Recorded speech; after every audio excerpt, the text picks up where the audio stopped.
هاویتنا برمایکان د پنجره ترومبیلی دا لگوری رینمایین سازین هاولدارین هاتنو چونه بهای وی سزادان بگوشمک پاره هند شوفیر وکه پنگاوک بو پاقش راگرتنه دبینن. يعني اگه گلیش دی پاوی بلا بخو علاقه کی کته دال عرضه کی بتخوری بلا گلیش خوب کته تانگا گلیش ده همین عرضه تانگا گلیش لهن ام حس کن همین پاقش جیب يعني باجری می پاقش بید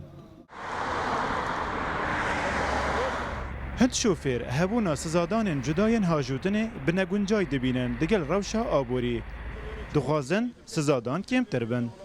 مثلا یک تشتكي پنجره سوري دا بوفيت نتشتكي جانا يعني غرامه درسه بس يعني غرامه ام هيفيت كاين يعني حدك بوها بيتن يعني بقى كان بينو ساكيني بوش يعني غرامه وانا في دنا يعني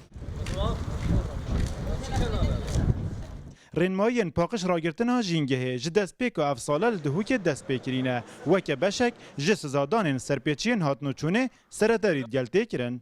لی هر شوفره که بیشتر برمایی که باوت یا جنگی پیچ هیچ آب هر رنگی که هبتن هیچ آوای که پاشگزیل سرنای دکن دویت سایه خو ادا بکتم هاوتنا برمایی که برای جامعه ترامپل پیت هتنش بطلت آوا مقطرم بیشتر یا جک قطی کن پپسیایان خورنو مخاو خورنیت کوب برمایی که پسکیدون استلا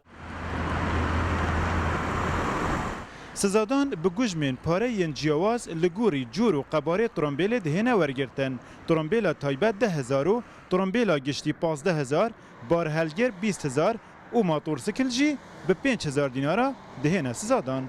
هاویتن هر برمای که جامعه ترومبیل ده بریکا بکری بهای ویدت که اوجی گوجمک پاره یا.